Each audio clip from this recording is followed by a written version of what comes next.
Live. We live. Goodness. I'm gonna do a compilation of all the times I said we live. Hey, have you been listening to any of the recordings? I do. Do you see how they start? It's Yeah. always never the song. It's always let's get it. Me my guy. Like it's always whatever little phrase you say right before you press start. I'm like, this Yeah. works. It works for me. Let's get it. Yeah. Like whatever you say, Let's get it. Let's get it. Let's get it. Let's get it. Yeah. Hey, speaking of the recordings, as y'all come in, y'all make sure y'all following the Chop Up on Apple Podcasts, Spotify, pretty much wherever you get your podcasts. You know what I mean? Y'all go ahead. Podcast on.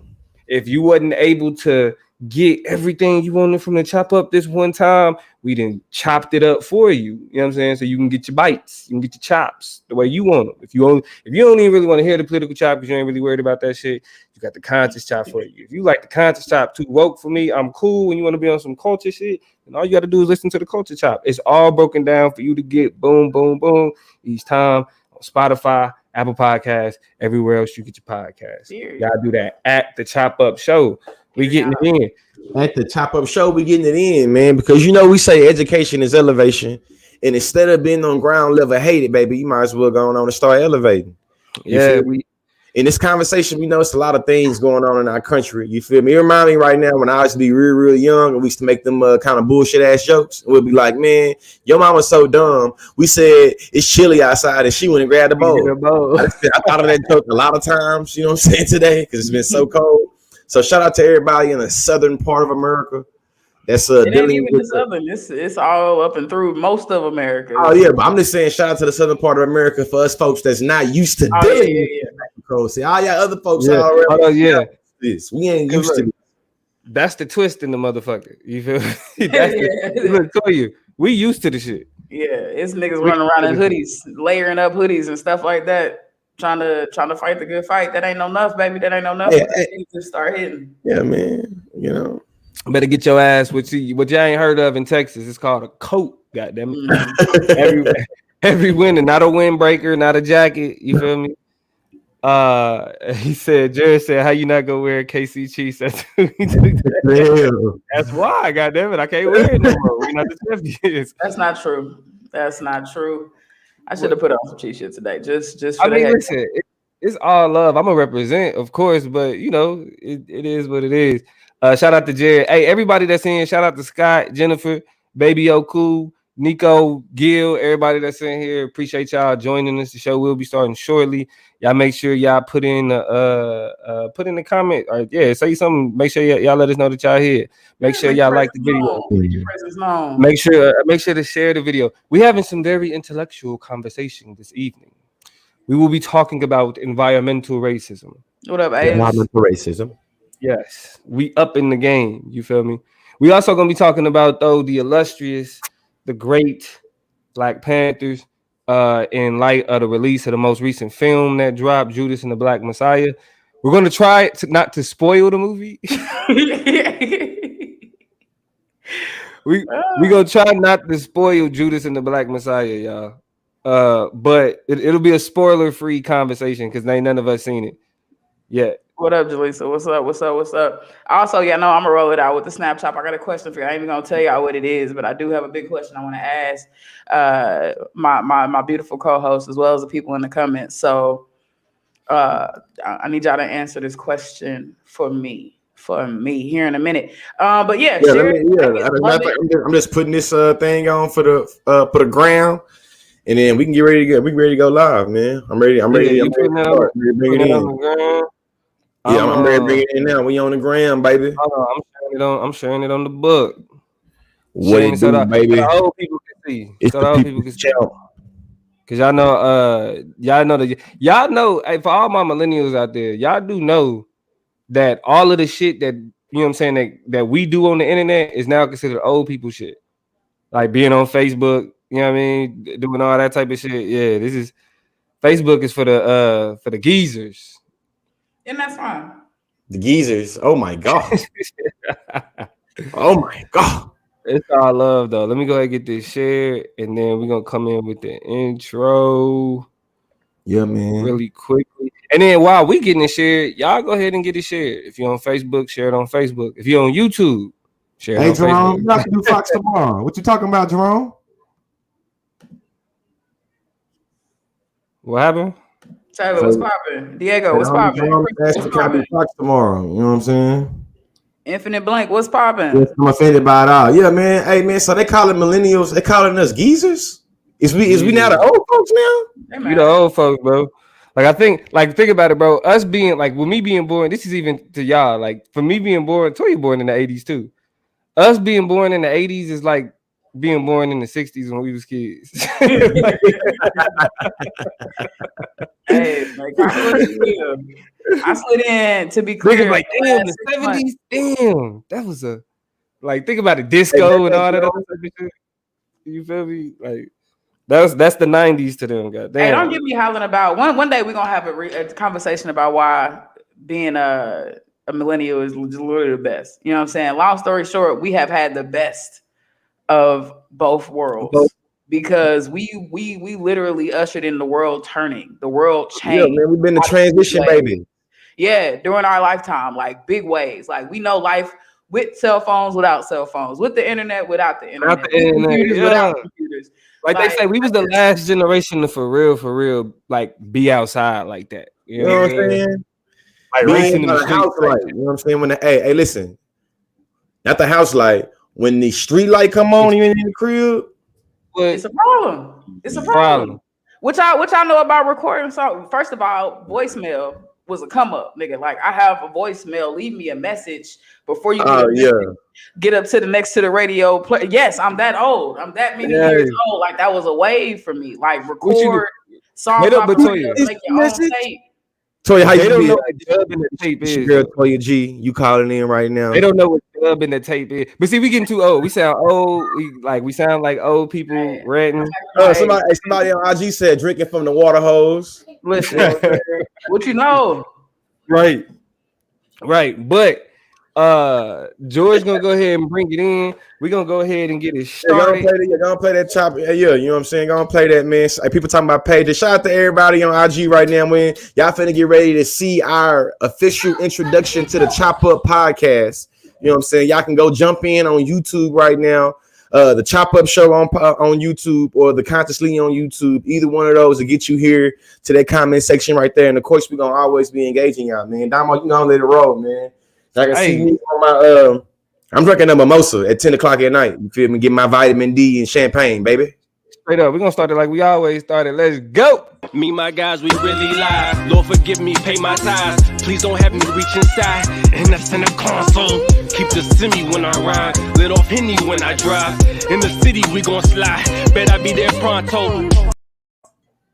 Yep. Oh yeah, man. So shout out to everybody that's tuned in today, man. It's a lovely day in February. You know, Black History, all 365, but in February, we get to act a little extra with it. You know what I'm saying? It's your boy, George Lee, a.k.a. Consciously. Don't forget to lead. You can find me at georgeleespeaks.com. You know I got it for the draw. I said, I'm going to take high for the cheap. I'm obviously feeling my little mimosa already. But who I'm with, man? Hey, it's your girl, Toya G in the building. Definitely identifying with Infinite Blank in the chat. That's why, you know, I got my H2O because other things, other sources. But I'm happy to be with y'all. Feeling good, feeling great. It's Black History Month. And I'm just happy to be here with y'all. It's one of those I could complain, but I won't type days. You know what I'm saying? Like, I'm here. It's another Monday night in the building with my peoples. I got my people. Yes, and I am the political plug. Enjoying my Japanese whiskey for the evening. You know, usually I'll be rocking with the Jameson, but I'm rocking with the Japanese tonight. I'm ready to get it in. I love talking about the Black Panthers. Anytime I got the opportunity to talk about the Black Panthers, I'm gonna do it.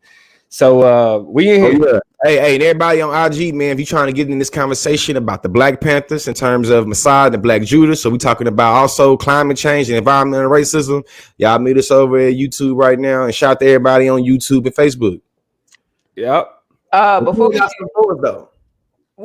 we even jump into the Snapchat, which I'm about to bring to y'all, want to make sure we plug our Chop Up Black History Month show. It's next And the last is next Monday, which is the last Monday of this month. So you don't want to miss it. We have our Black History Month Awards. It's been a long year, a lot of interesting things. And we always just try to make sure we give some shout outs. We highlight some people, some topics, some events that really shape this year's history, our lifelong history, you know. So we want to make sure we have a nice little elaborate conversation that includes all of y'all.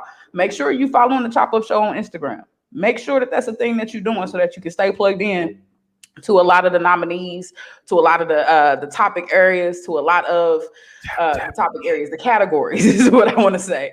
And so that you can be plugged into how these awards is coming together. Basically though, long story short, next Monday night, same time, same station, same place, we're going to shout out some Black History Month awards for 2021. We did it last year. So this is not new business to us. We're going to run it back this year, do it even more creative. So make sure y'all tapped in and y'all know what's going on.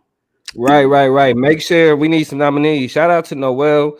She's already sent us a couple businesses. You know what I'm saying? Sent us a couple nominees. So if y'all got some Black people that just want to be highlighted, right? Because the way that we come up with the actual awards themselves, the groups, the categories, you feel me?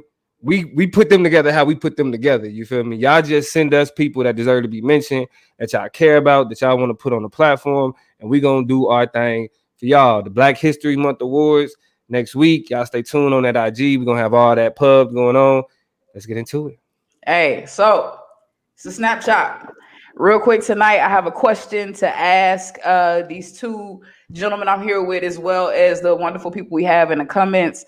You know, as parents, you know, or potential future parents, or even people who are in the lives of young children, we have to ask ourselves when the right time is for the talk. Now, could be talking about a lot of different things. Don't make any assumptions, because the talk that I want to ask you all about tonight is about when and how do you, as Black parents, or let's be honest, just parents of children in this country, start the conversation about slavery, right? What we know about slavery, and this is, I want to frame it for you. It's Black History Month. Let's talk about it. And let's start at the epicenter of Black history for, you know, this country. Slavery is a huge part of that. It was very formative. We know that to be, you know, the concept we call it is modernity, right? It has really started to shape everything we knew about civil society. Everything we know about why government is, why police is, why economy is, was shaped by slavery, right? And so it's an important component of reality of life for Black children in particular. It starts to explain a huge part of their trajectory from childhood on, but it could be a sticky subject, right? It could be kind of heavy. So I don't know how, if y'all have started to think about it as parents of young Black children, but let's start off with the first question, even before we talk about what you're going to tell them about it. When do you think you want to introduce the concept of slavery to children? Man, my daughter 4 years old, and actually me and my wife had to deal with a little debacle today where my wife did my daughter's hair, and my daughter had her little Elsa princess shit on, and my daughter's like, I want my hair like Elsa's, and me and my wife like, you don't have hair like Elsa, baby. So we kind of going back and forth, you know what I'm saying, about, you know, essentially European standards of beauty and how she correlates being royal and being a princess and being Elsa to having the European hair. So, you know what I'm saying, my wife is, you know what I'm saying, Black biracial. I guess I'm full Black. You know what I'm saying? I guess I don't know how I'm all the way Black. Whatever. But we both all the way Black, but we have different textures and different ways of positioning Blackness. That's how I would put that. You know what I'm saying? And we understand that she kind of already thinks very poorly about the hair texture that she has. You feel me? And shit, we know that come from slavery one way or another, but it's hard to tell that to a 4-year-old. You know what I'm saying? So right now, it's just been trying to use like positive reinforcement of what I learned in school as being positive discipline in terms of trying to reinforce something that's good. You feel me? But it's a conversation that me and my wife had to think about. Like, damn. Okay.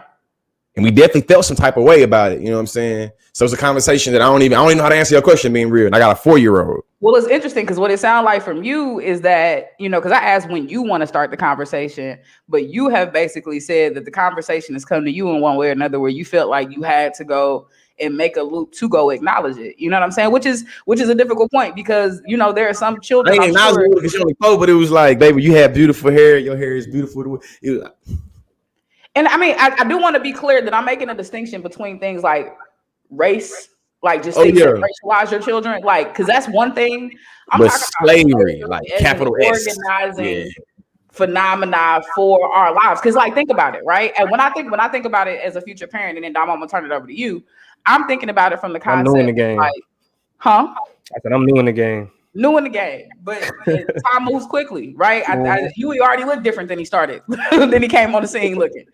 So, but I say all this to say, like, I'm thinking about even how you socialize kids, right? How you teach kids in one breath to share. You teach kids that they should be kind and nice to everybody. You teach kids that you should go in and be a person of character who loves on everybody. But there's a complicated part in that journey where you end up having to share harsh truths with your kids, like, yeah, them white kids don't share right. Or, you know what I'm saying? So I'm just, or the way that they look at what it means to be together or be a group is different. And so I guess my question is, do you let those things come to you, or do you say, listen, let me tell you why these little kids act the way they act. There's something called slavery you need to know about and whatever. So I want to tell you my train of thought and how I'm thinking as I turn it over to Donald that can start to answer any of these thousands of questions that I started to ask.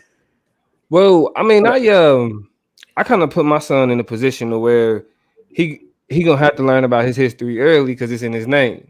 You know what I'm saying? Like his name is Huey for a reason. And I always found it interesting because I did that knowing that it's gonna be instances where people like just say, for example, you named your son after a cartoon character, bro. Like, you feel me? I'm gonna have to judge some people. The way that I want to do it, the way that I plan to do it, and I've been having this conversation with my wife recently, is that I'm a homeschool my son. I'm gonna give him his history, his education. Because I was when I was editing our episodes from the Chop Up last week, I was listening to the conversation that we was having about opting out of white history, and what I was explaining then was that opting out of white history is just us controlling the narrative of our history, where it begins, how we got to where we are today, and in order for my son to understand racism, he has to understand the foundation of it, which is chattel slavery. Right. And so, as a parent who's going to be teaching, who kind of decided I'm going to be teaching my son history, is going to be a crucial part of his understanding of America. Yep. And so, the earliest ages in which he starts to kind of understand and be able to take in information, I'm gonna start teaching him about himself. And the conversation of slavery is going to come after we establish, he established his love for himself as a young black boy, as a potential black man, for having a black mama and a black daddy and black cousins. Like once he has that appreciation and that love and can reflect that and can see that and can show that and you know what I'm saying, and can speak that to me as I recognize, then like, okay, now the second half of that is understanding why that love for yourself is so important. Yeah. And that's when we kind of going to get into that. So I'm factoring that into me educating my son on my own already. Right. Now the homeschooling conversation, that's a whole nother conversation. Because I just came to that conclusion. I'm like, I'm not giving you to the world. I was just holding them, and I'm like, I'm not about to just give you to the world, nigga. Like, what the fuck? Like, it ain't gonna work like that. So for me, it's gonna be something that I calculate into his learning and his understanding of self and who we are as black people, where he come from, that type of shit. Because he's had his mother is East African, so he's gonna have an understanding of the cultural heritage on his mother's side, but then also what his father's ancestors had to go through. So it's gonna be a robust and eclectic education, but I'm up for the challenge. I want to jump in these comments just to highlight some things. George said 4. A lot of people saying, I've seen a couple people say 4. Seen 6. I've already talked to my boys about it. They're 8 to 10. Scott, who has an interesting perspective, just because I think you're white. I know you are white bodied. You're a white body person. So as a white body person, Scott has said the moment you start American history for us as a white family. So yeah, you know what I'm saying? Which is important, just from the perspective of white people. And that's why I said not just black families, but when do you start having to talk with your white kids about the way that slavery has organized, impacted, and influenced the way that they live their lives, right? And the way that they are being taught when they go to school outside of your household to start to socialize and deal with certain people, right? Like, are you bold enough to tell your kids, you know, the whole reason why you tend to sit with them and not sit with them started way back in slavery, right? And really doing that, connecting those dots, that's important. Yeah, I feel like I go more in detail. My daughter and son get more inquisitive and they bring it to me. But right now, you know what I know about parenting? Shit, my kids give me enough curveballs throughout the day to deal with. It's like I'm not gonna just give myself a goddamn curveball to be explaining. I'm waiting till they bring it to me. That's what Sherry Pearl said. You should have the conversation when the topic is brought up to be conversed. And it's kind of put with a question mark, like maybe. But kids are curious to have a lot of questions about the world and they're going to ask them. So, you know, I'm not a parent. I don't know what thousands of things kids can bring you to possibly talking about. I know I was probably a talkative. I wish my mom was on the night to attest to this. Probably had questions about everything, wanted to talk about everything. So, you know, that's kind of, you know, where it's at. Kalia said middle school because that's kind of when the history teachers start teaching about it. I want my kids to be prepared to challenge their teachers because teachers don't go into much detail about it.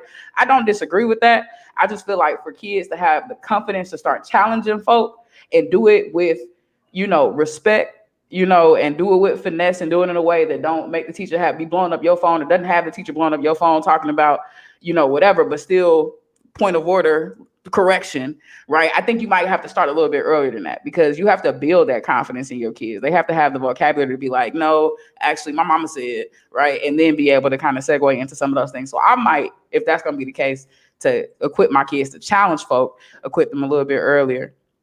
And then let me see. A thorough beauty said spiritual, huh? I was gonna say Malcolm Williams had an interesting one. He said he grew up Haitian in Mississippi, so he had an unexpected crash course on slavery pretty early on. Yeah, that's like you said, that's how like what Ethereal Beauty was saying, the opportunity presents itself in most cases. Because what we haven't really spoke on is how understanding slavery and how that's created the current relationship with authority figures. Mm-hmm. Like law enforcement is actually a part of the survival strategies that we've deployed in our understanding of what it means to be Black. So like those like having to learn that it's always something like, well, shit, you're gonna learn it pretty quick. Factual. Want to recap a couple of things on that same note. Malcolm said because he learned about it or they learned about it so early, my teacher stayed blowing up my mama's phone. So clearly, you know, once you get the nerve, the audacity to challenge some of those positions, you know, you got to expect. And that's the thing. I plan on raising a child where I do expect phone calls. You know what I'm saying? I don't not expect those things to happen or to occur because of the ways we're trying to balance some of that, that experience. I don't want to, and this is a whole separate conversation, so I won't stay here long, completely decry the public education system because I'm a product of it. And I know what can happen if, you know what I'm saying, you get a child in a situation and you plot and plan and you find and you are invested in knowing as much about your school district as possible, how you can put your child on a trajectory to be successful. And so I'm not against sending my child there, but I am absolutely pro being actively and intentionally invested in balancing and rounding out their education with so much more than what they're going to learn in the four walls of that school.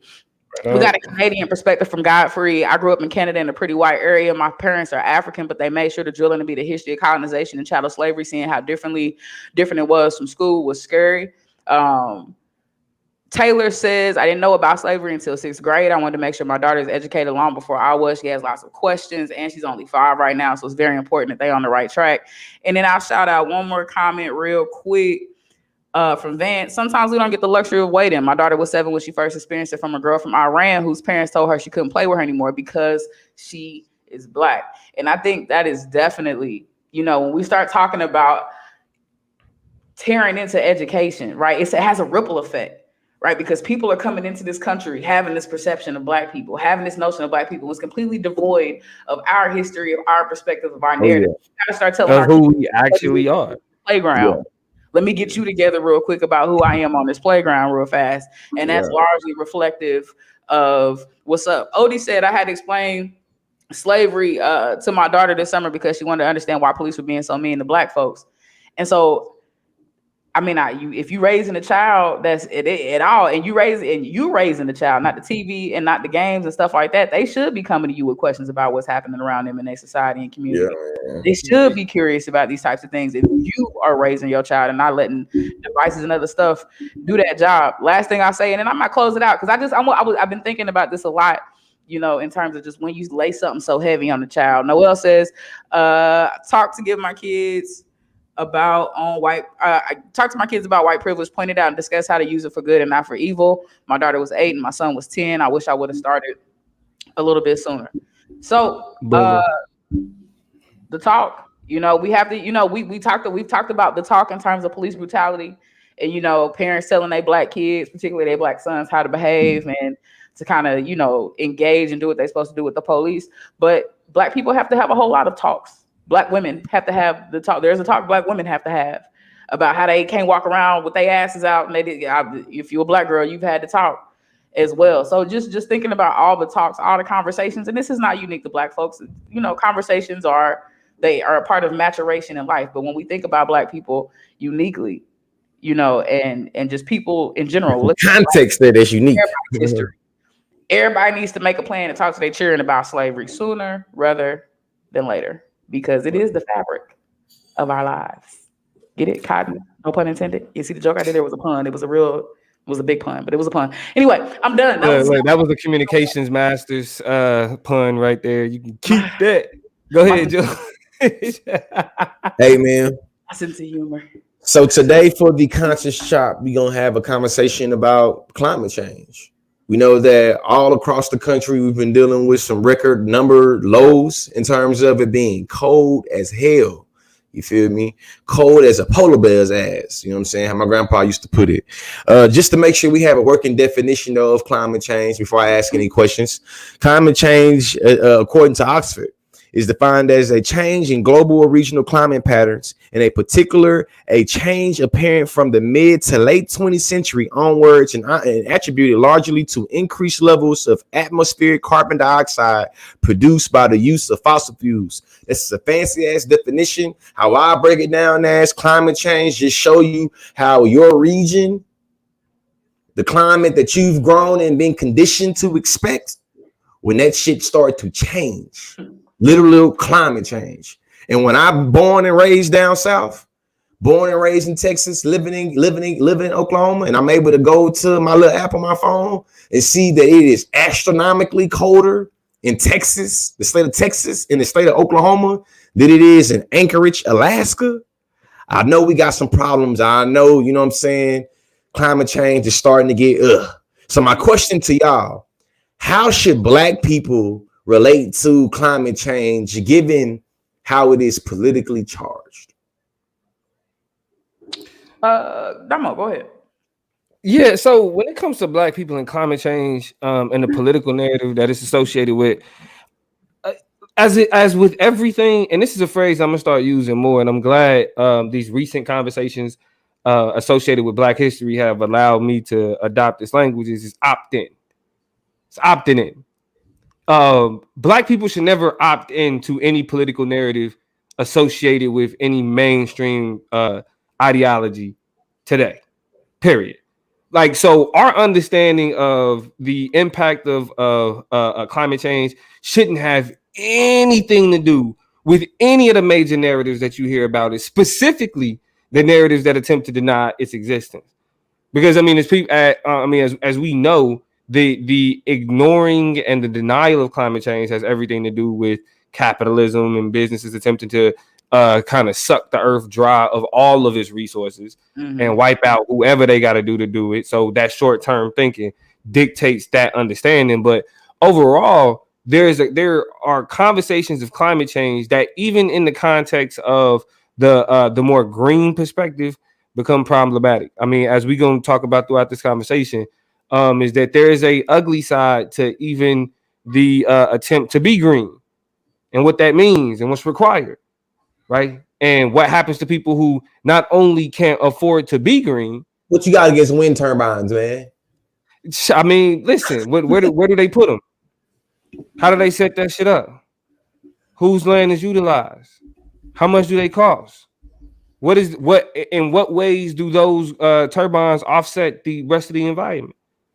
Those are all of the things that go into understanding the perception of what that green environmentally conscious conversation that completely ignores like the ugly side of it.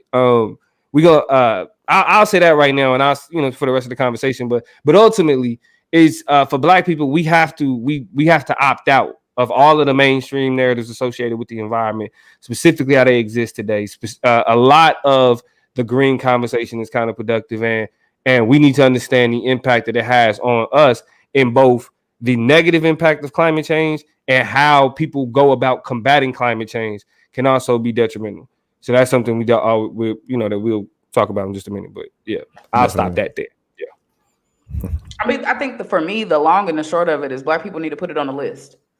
Right. I think when we, as Black people when we think about our issues, when we talk about our problems, we don't often think about climate change as being something that, when we hear these political conversations, I know for a fact when you start talking about the environment and Green New Deals and this tech and that tech and what's happening with climate change and this agreement and that part of it, that part of the roster or the political agenda, our eyes gloss over a little bit. It's like, oh shit, that's some shit, that's them. That's one of them political ticket issues that ain't got nothing to do with me. What y'all saying about the police, what y'all talking about with money, what y'all talking about with minimum wage, what y'all talking about, you know what I'm saying? Agreed.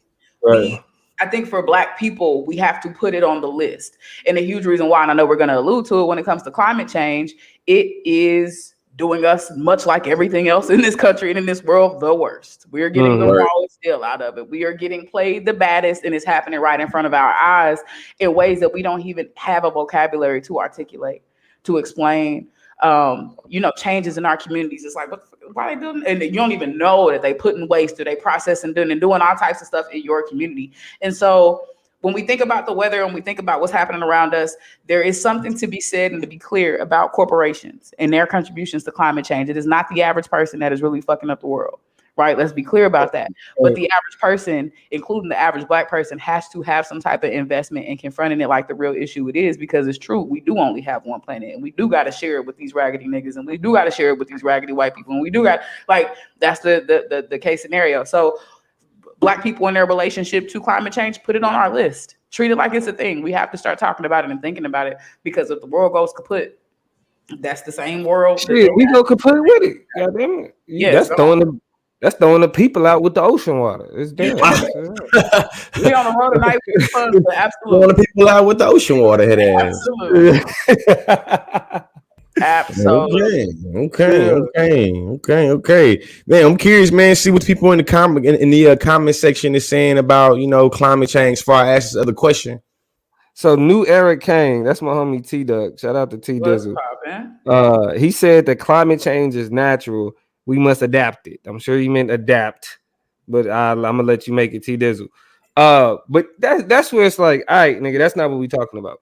There is a real life human impact on climate change. Real life human impact on climate change. Fuel emissions. We know this, bro. Like, we know that there have been anomalies where Earth has been hotter sometimes, or it's been colder sometimes. But ultimately, you can always trace those instances of change in the temperature to typically volcanic eruptions. Usually when there was natural. Right, a natural incident. Right. And so ultimately, when we talk about the human impact, like that carbon footprint that's discussed, what Toya was pointing out is it's not the fact that it's just us driving cars or doing all the little shit. It's right. It's the larger question of production and what that does to the environment. For example, I live in Southern California. The Port of LA, right, in what they call the South Bay area, right, is just full of plants. It's full of huge smokestacks, shit just going up into the air, and it's the constant throwing of the bullshit into the air that we know those type of particles. The science has shown the impact that has. Now, just a small Google search will give you all the papers explaining the impact that manufacturing and production has on, and the way that we do it today, the impact that it has on the environment, right? So we know that there is a human element to what's happening to the environment. So to talk about it being just natural is like, all right, whatever, nigga. Like anything, like humans, like any impact that we have is a part of the natural impact. Because nigga, we a part of the environment. Like niggas is slow. But let me go ahead and that's drop the real quick as we talk about the disconnect. I want to make sure we understand how powerful anti-blackness is in the influence of how we got this far. Right? We talked about modernity. With modernity, you have the transatlantic slave trade. Right? With slavery, you literally had a workforce that did all of the manual labor for this country, literally things that machines had to be created to do to fill the void. We were such impactful, we were so influential on the capacity of this nation to work and function, to be and build big industry, that when they legalized slavery, they had to replace us with big ass machines that were literally diabolical on the planet. That's how big of a void we left in the economic trajectory, in the manufacturing trajectory of this country. Big ass destructive toxic machines, only those machines could replace us. That's how big or that's how many of us were doing that work. It literally changed the relationship from labor to land. The land in America changed. America started to industrialize even during slavery, and them niggas in the South was like, nah, we good. We don't. Y'all can keep y'all factories. We got this cotton gin over here. Yeah, we good. So, please don't sleep. You know what I'm saying? On the connection and the relationship with literally how embedded and invested even things like settler colonialism, which is a part of the conversation, but also global warming, the deep relationship they have to phenomena of slavery and things like that, right? It's all stitched and woven together. Man, and this conversation bring us smoothly into what's going on in terms of climate change. I mean, in terms of environmental racism.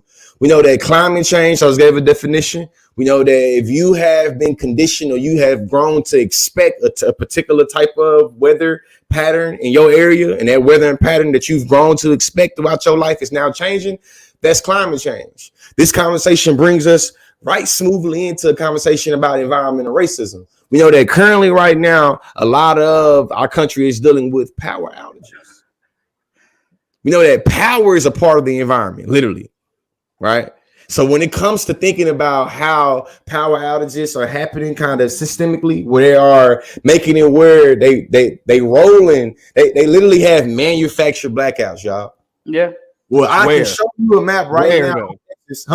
Texas, Oklahoma, Missouri. It's mainly for poor Black and brown areas, and that's what we start getting into environmental racism. Y'all know I say education is elevation and research over me search. So this to give more context, you know what I'm saying, in terms of examples about why a conversation about climate change this Black History Month in context to environmental racism is one that we need to start thinking very consciously about. From the poison tap water in Flint, Michigan, to the toxic waste dumps in lower Rio Grande Valley, to a town in China where 80% of children have been poisoned by the old computer parts. What do these things have in common? All the examples of environmental racism. Specifically, it is a form of systemic racism whereby communities of color are disproportionately burdened with health hazards through policies and practices that force them to live in proximity to sources such as toxic waste, such as sewage works, mines, landfills, power station, major railroads, emitters of airborne particulate matter. As a result of these communities, we have such greater rates in health problems, access to resources, credibility in terms of being able to talk about our realities and why this shit is important. I noticed on my social media feed that there's been a lot of people in that side of Houston and that side of Bryan, and even in my town I live in on that side of Norman, that are talking about these power outages that's rolling through. My question to y'all is, if you were to assume that the people watching us right now and listening to us right now has never heard the concept of environmental racism, and they like, so is the people on Chop Up saying the environment is racist? Mm-hmm. How would you explain in your own words environmental racism? I want to make sure it's understood. Okay. The way I would explain environmental racism is, gosh, I won't do the math right. That would have been 2006, maybe 2005, 2006. Hurricane Katrina happened. And before Kanye fell into the second place, he looked at you directly into the camera while he was on MTV and told you that George Bush does not care about Black people. And what he was trying to tell you is that what happened to the Black people in New Orleans, Louisiana was avoidable. And that there were calculations, there were miscalculations, there were intentional positions, there were intentional forgettings about and misplanning and mishaps that created a world where a weather phenomenon, where the weather comes out of the sky, the shared sky by everyone, uniquely and disproportionately impacted a particular group of people in a particular way. Hurricane Katrina is a great example of environmental racism. If you want to connect the dots, if you want to know what it looks like, that is what Kanye was telling us, because the same sky fell on all of the people in the parishes of Louisiana, but only niggas got the shortest end of the stick. I was sitting in my high school in Kansas City, Missouri, meeting new niggas like, hello, you have come all the way to Louisiana to come to school to start a new life, because they forgot about you. You was the people that Kanye was talking about on MTV when he was standing next to whoever the hell he was doing that interview. That was big. I was in Chicago on Podium. Look, like that is environmental racism. That's what it looks like. That's what it sounds like. That's where you need to. We didn't have the language or the vocabulary. And here, Robert Bullock, I think it's either Robert Bullard or Robert Bullock, is known to be, and I'm gonna look it up to be precise, is the father of environmental racism. Right. So if you want a scholar to go and start and read about this stuff from, I think his name is Robert Bullock. You right? But definitely, yeah, Mike Myers, baby XO. Thank you. Was up there. Mike Myers, I'm ruling too. Who we thinking of in debate? Who is debaters thinking of when you talk about the name? It must be somebody in debate that we thinking of. Who? Author in debate that has a name. They say Mike Myers. That's who it was. That's who was with Kanye. That's who was standing there with Kanye. Yeah. I was like Mike Myers. Kurt Loder, but that wasn't right. It was definitely Michael Myers. But yeah. Yeah, you owe this shit to you. You watched MTV when they actually showed music videos. I did. If you know who Kurt Loder is, you've seen a couple different MTV news segments. I'll tell you that. I have. Guilty. I'll tell you that. But to back up what Toya was saying though, another phrase to look at is when they talk about living under like the power lines on the roads, a wrong road or track, the bad side of town. We look at that as just like, oh, it's the people that's over there, and it's like, nah, that's usually the fucked up part. Like people live there because of it's something wrong. You know what I'm saying? Something wrong with that with that part of the area. And so when we talk about what we mean by environmental racism, what it is uniquely positioning people of color specifically, that's Black people, brown people, etc., in areas and places where people with money or influence or whiteness would not stay because of the environmental hazards. Mm-hmm. And when I did the research on the New Orleans shit, that's what I pretty much figured out with the levees and how it was calculations in terms of people being seen as being exposable and disposable. And that's really what the conversation of environmental racism is about. Is when you're able to have people that everybody that's conditioned to being seen exposable and disposable, we will have calculations about where should that waste be dumped? Where should the trash be dumped? If there's a flood, where should we make sure the dam or all that runoff goes into? And that's the conversation about environmental racism that we have to have. So when you think about folks that's full of shit right now, think about how the calculation happened on, okay, we're going to make it where this side of this town power is going to go out for this long of amount of time. For I'm saying at this time, think about the calculations that goes into that. And it's not coincidental that it's Black and brown people that are literally experiencing the disparities of the impacts from when bad shit happened in the environment. And I want to be clear though, because a lot of times when Black people talk about the shit that they end up enduring at the hands of government policy, it's like, it sounds like conspiracy theories. You know what I mean? Because it's like, oh, the government did this to y'all. Like, nah, we don't believe it. No, look at this documented in the media specifically.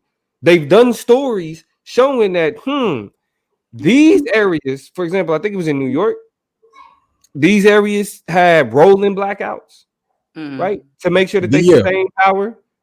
But but where they sitting at with the money, they was good. They didn't endure the blackouts. right? But they only position the blackouts in places where you have more impoverished individuals. Specifically, you have more black people, you have more brown people. They had to deal with it. That's environmental racism. When because one thing that we talked about big time in debate, and George was just bragging to his daughter about how many debates we won off of these arguments. But a book entitled, let me get the name right, The Slums of Aspen by Lisa Soonhee Park and David Pello talk about what they call the Aspen Logic. And what they mean by Aspen Logic is Aspen, Colorado is one of the most environmentally friendly, environmentally conscious green cities.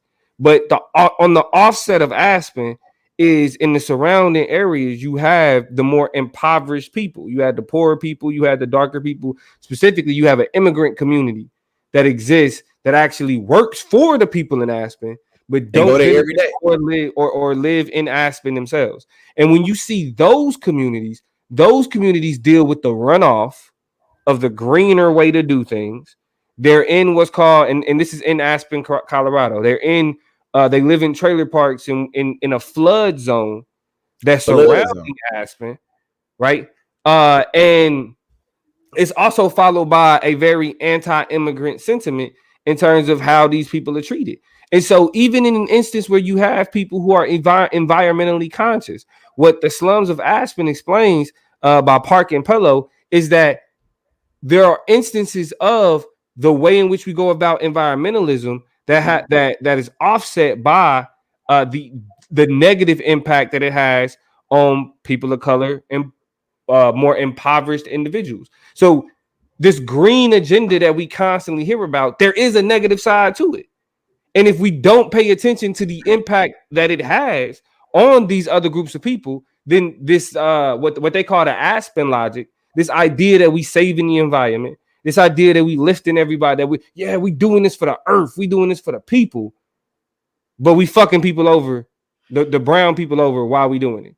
I mean, we saving the earth, but we fucking brown people over while it's happening. And the irony of it is that same, veganism is a huge component of where people don't like to think about how brown people get fucked over in the process, right? It's another, and this can go right along a lot of people's justification for veganism is environmentalism, right? They want to have a lighter footprint. They want to be able to not, eat locally sourced food so they don't have meat that's been trucked over across the country and this, that, and the other. But who's plucking your carrots? Who got those carrots for you? Who's getting your rutabagas? Who's getting that quinoa for you? Who's making sure that your avocados are fresh and without a blemish? Those tomatoes you get, they didn't just magically appear in that bag. That bag you have, those bushels, niggas is getting paid $1 a bushel to like a barrel. To have it, to lower their carbon footprint, right?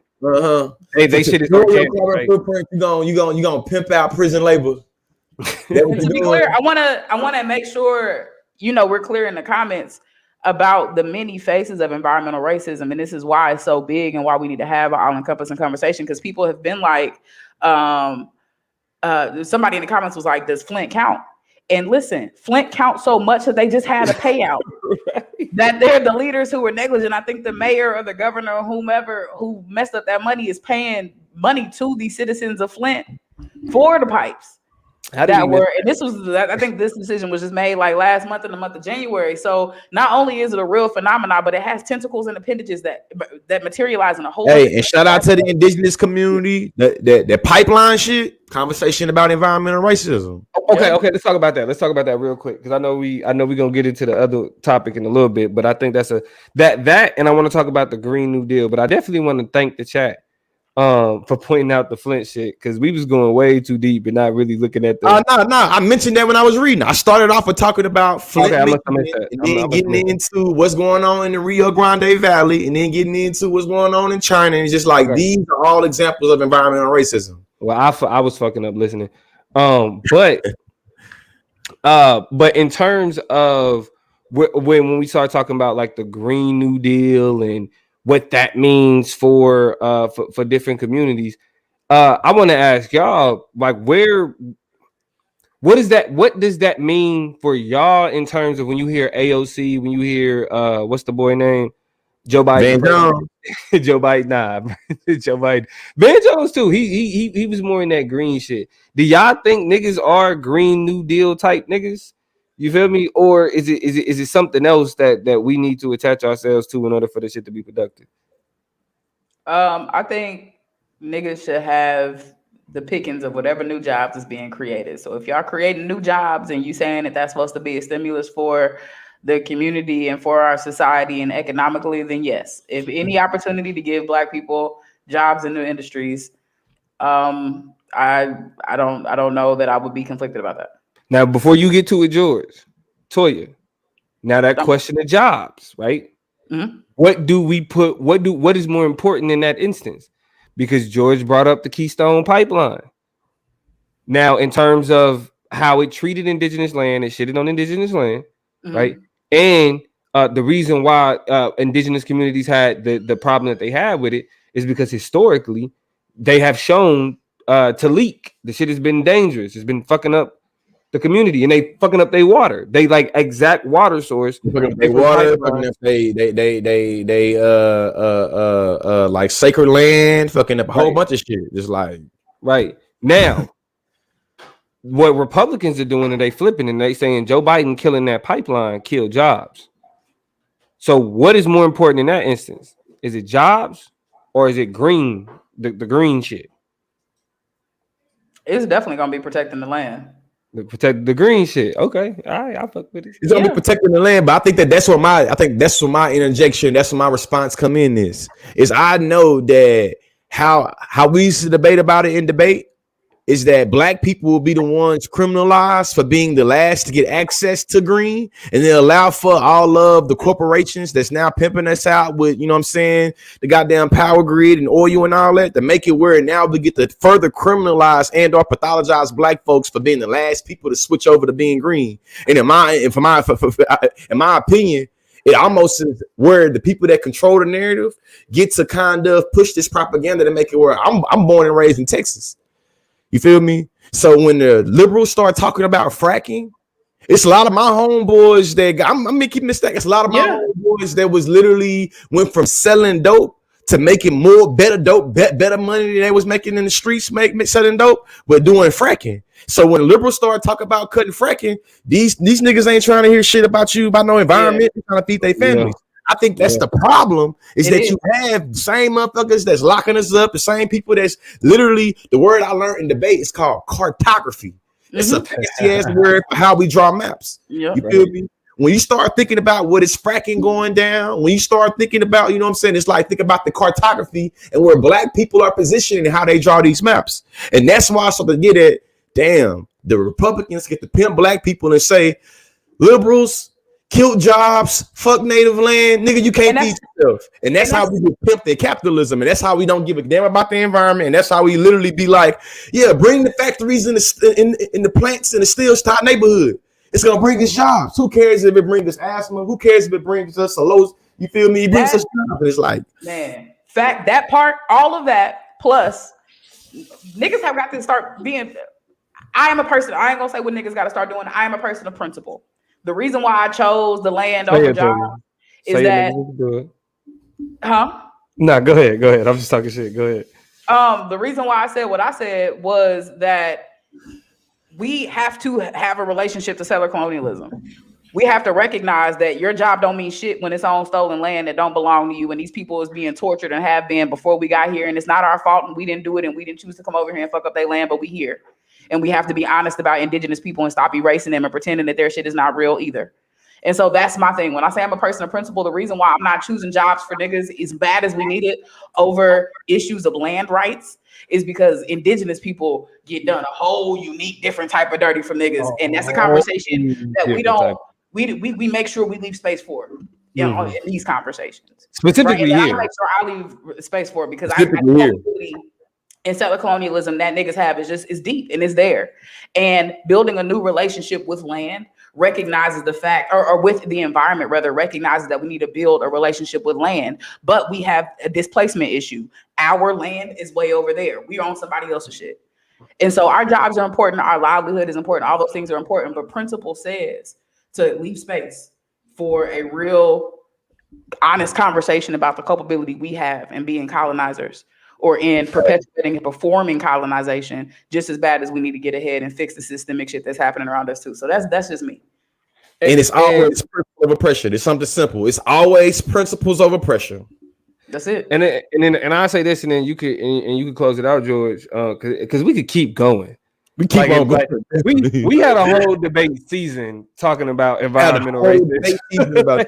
Because keeping in the stack, the park and pillow evidence, I was able to bust a lot of ass intellectually in their college debate. We're having conversations about environmental privilege. Leftist warming.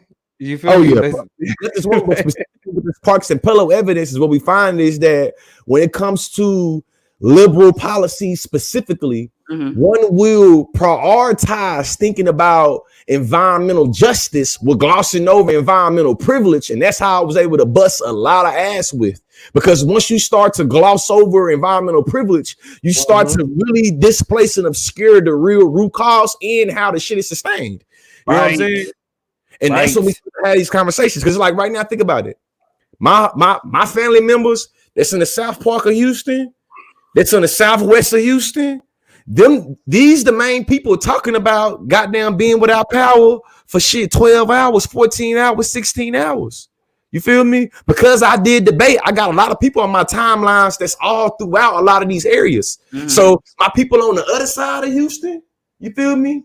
On the east side of Houston or that side of north side of Houston, those employed by the University of Houston. You feel me? Or talking about my hometown. You feel me? My hometown, Bryan, Texas shit. The people that's on the east side of Bryan and the west side of Bryan talk about not having no power. But the people that stay in Tiffany Park and Copperfield, shit, they ain't talking about not having no power. Make it make sense. This make it make sense. Environmental racism. And to cap this conversation off, right? I'm gonna say one thing before we do it, but go ahead and finish off. Go ahead, finish what you're saying. I guess cap the conversation off. The person that I learned from, I guess we're gonna get into it next week. I know I gotta get, I'm saying, the bed and shit or whatever. We're gonna have this conversation about Judas and the Black Messiah. But the person I learned from, Huey P. Newton, he said that power is the ability to define the phenomenon and make it act in a desired manner. That's my favorite quote ever. He said that power is the ability to define the phenomenon and make it act in a desired manner. What we're attempting to do tonight is define the phenomenon of climate change, specifically in regards to environmental racism. The hopes is that if we define this phenomenon in a particular way, we can make environmental racism and climate change act in a desired manner.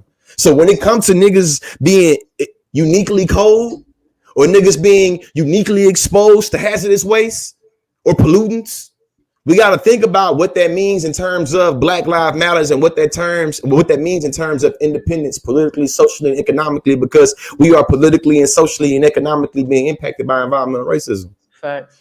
So the last thing I say about this before we go ahead and transfer over to the what'll be the culture chop,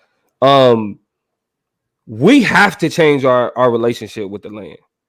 We have to understand that when we are advocating for capitalism over protecting the environment, when we advocating for jobs over what's good for our air, you feel me? We are opting into a value system that's been defined by colonization and capitalism. That's not natural to us.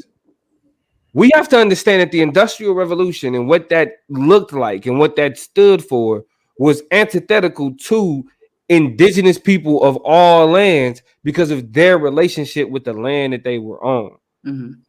Right. Above all, it was a part of the reason why, and I'll get a little, out there for y'all. A part of the reason why there were gods that represented the water, gods that represented the earth, gods that represented the air, had to do with the reverence that people had to those aspects of existence. We gave a fuck about the earth. We gave a fuck about air. We gave a fuck about water. So we revered them by anthropomorphizing them and giving them identities that we could look to and say, we respect you.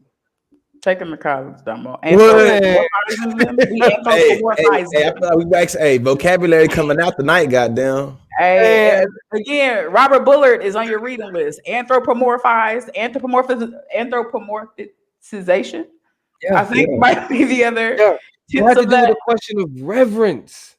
Now we could, but now because of Christianity and colonization, we just view that as pagan worship. But if you just take it to its surface level, logical extent, if I know that I need air to breathe, right? If I'm getting my food from the earth, and if my sustenance is coming from the water, I need that shit to be clean, bro. I need that shit to be able to provide for my body to keep me going. If I know that has been polluted, or if it's been dirtied, or it's been soiled, or if it's been poisoned, the land, the air, and the water has been poisoned, then I know that it can't do for me what it's supposed to do. The idea that a lot of the, I mean, not to get too far into it, but the idea that a lot of the superficial shit, a lot of the artificial shit that we consume should be our focus, we get that from colonization, and as a people, we have to opt out of that. I'm still in that. I'm telling y'all think I'm playing. Opting out is about to be the language that I'm about to use to describe what we need to not do. You feel me? Opt out. You feel me? Anything else you want to say on the George? Hey, the last thing I say on it is education is elevation, and we gotta not feel like white supremacy corners the market on giving a damn about the environment. Because I know a lot of times, like, I feel like leftist liberals will kind of make some shit lame or make some shit that's not cool or turn niggas off. So we see like being a tree hugger or being an environmentalist as being some liberal shit. Like, the main jewel from this conversation, along with the other things, but the main one is that we have to think consciously about our relationship to the land. And if we think that white supremacists or liberals or white people in general have cornered the market on what it means to care about the land, then we have bought into settler colonialism in ways that it's like, damn. But see, we're gonna have to do a whole chop on settler colonialism, because niggas, that's a whole nother conversation. You feel me? Y'all see George then refreshed his Hey man, shout out to my wife. You feel me? She feeling groovy like an Austin Powers movie, and I guess I feel like she watching the show because I got low on my cup, and she came in on this money and refill my. Can I get a refill? Shout out to one of my favorite people. Faith Lee. Hey, Toya, man, I'm gonna get back. I'm gonna get that fitness bug bit with me again, and I'm gonna be back in the gym, and I'm gonna get back to 200 pounds again and looking sexy and shit. Right now, I'm on my skinny dad bod, bad bod, bad. You know what I'm saying? Bad built shit. You feel me? Well, hold on, George. Don't say bad built, bro, because we got a whole conversation that we supposed to be getting into soon. That conversation gonna be about, it's a lot of us skinny people that's bad built, and they meet the gun on and they admit it. Goddamn, we think that a particular body of people. Nah, nigga, you bad built and you unhealthy. You skinny shit with your bad built, unhealthy, skinny ass. And the reason why we saying this is because out of this is a brief intermission before we get into the culture chop. Toya is the most fit out of all of us. Toya could probably Toya could bench press y'all or curl y'all toddlers. I've been to the gym with Toya, so she gonna out cardio me. She gonna out do everything. She gonna out cardio, out weight, out all this shit. I've seen Toya in the tank top doing this type of shit. You know what I'm saying? I've seen Toya flexing in the tank top, and it had me like, yo, I need to get some. You know what I'm saying? So, but anyway, no, because Toya makes you feel like that, like, because you would hit her up randomly. It'd be like 8:00 on a Saturday. Yo, what's good? What you into? I'm at the gym right now. I'm gonna call you in a little bit. Nigga. We'll talk about this when we get to talking about bodies and things like that, but we gonna get into it. People might look at this body and be like, why you not do it? I have to fight for this body. This one's like, you don't have any idea what I have to do, how I have to string together a day, have to plot, plan, fight, cry, be pissed, be hurt, try to push through, find confidence to be in this body. It's a lot of work. So y'all stay tuned. The chop up is coming. We shaping conversations now. We no longer just responding to shit that's out there. We talking about what needs to be discussed. So we're gonna get into that. But to go ahead and cap off tonight, we've been with y'all for a little bit. We're gonna go ahead and get into the culture chop. Recently, as of, was it today or was it yesterday? The movie dropped over the weekend. Judas and the Black Messiah is currently out.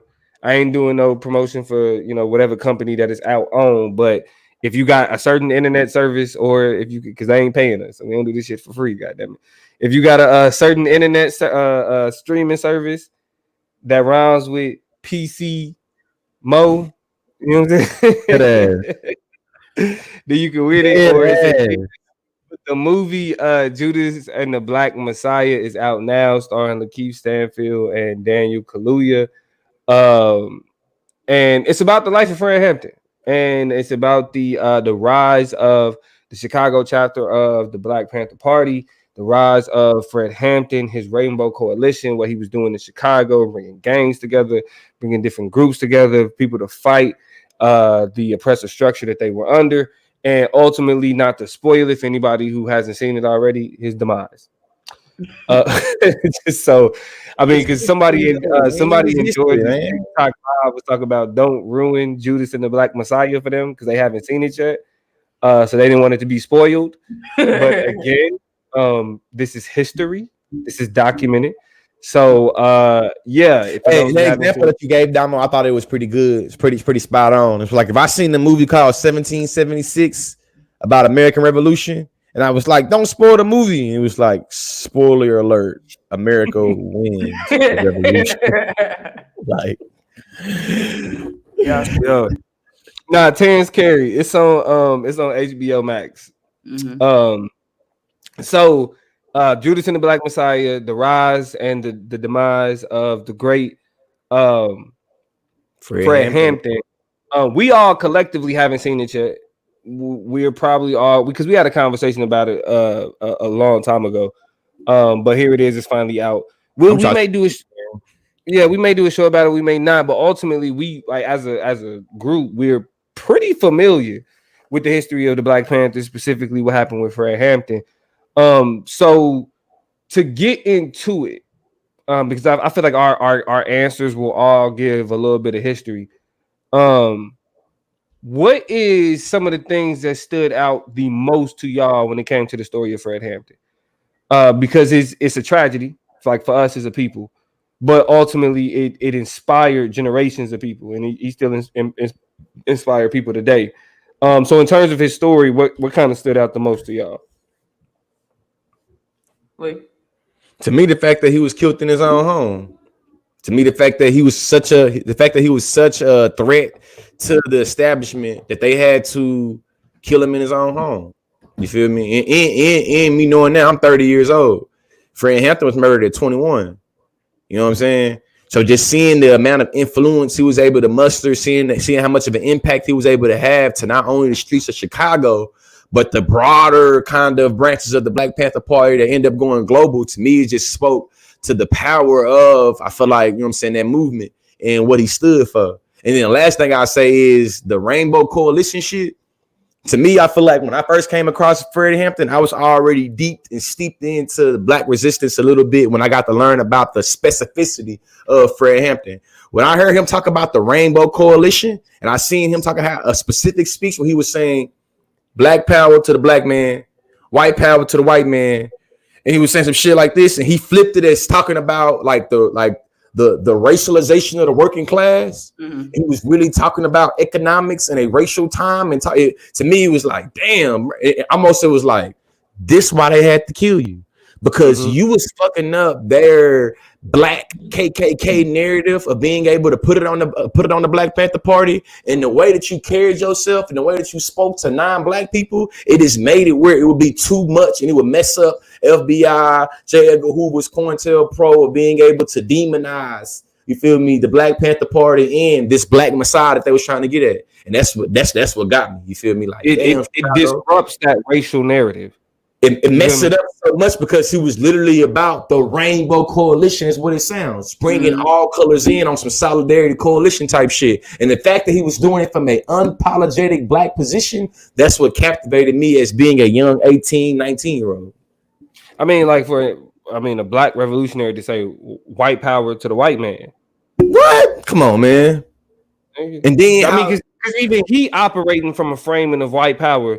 And I'll let you get it to you real quick, but that's just stand out for real, because even white power don't mean the same thing to a Black revolutionary that it means to the KKK. White power doesn't mean death to the black man. White power means that the man who calls himself white has the capacity to be able to care for the people that call themselves white. Yeah, I have no qualms about that. Go ahead, Toya. Well, no, I 1000% agree. My answer was going to be the foundations of a rainbow coalition, and really the ways that Asians and Latinos are being tied together and sutured together in very unique and important ways. And of course, we see the actualization of that being cut short way too soon when we see the death of his life. Like, we see the opportunity for us to really come out of, a time during and after the Vietnam War, during and after huge parts of the civil rights movement, like just a unique time in our country. Latino people are really starting to gain a lot of prevalence in major cities on the East Coast and on the West Coast. We really start to see the opportunity for this country to be shaped, and the trajectory of it to be shaped by activism. And in true white supremacist form, it got blown up, right? And so we end up missing the best parts of what were possible by just seeing what happened to Fred Hampton. And like y'all said, he was killed in his home. You know what I'm saying? And the infiltration that is always part and parcel with a lot of our leaders' deaths. You know what I'm saying? Just it's some of the worst. Real quick before I turn it back over, Marquise in there cooking right now, boy. Yeah, that's what I was about to say. I think we all seen the same thing. What was you about to say, Toya? No, I was just looking. There are some comments, and I want to make sure we put a pin in this topic to come back to British actors who get black acting jobs. And then I know because I think Malcolm said something about that. Man, I know we have to say this convo about Hollywood casting black Brits as black Americans for the end of the day, but damn.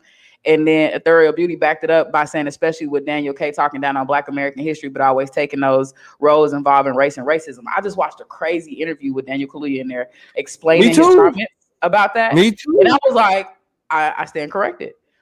We slightly talked about it though. When this movie, when it first got announced, I brought this up for you. I said I said that dude was just talking wild about having to take like particular black roles. I haven't seen anything out of context, is what I'm saying. He's since had an opportunity to redress that particular comment. Matter of fact, if y'all not following the Chop Up Show on Twitter, go follow the Chop Up Show on Twitter right now.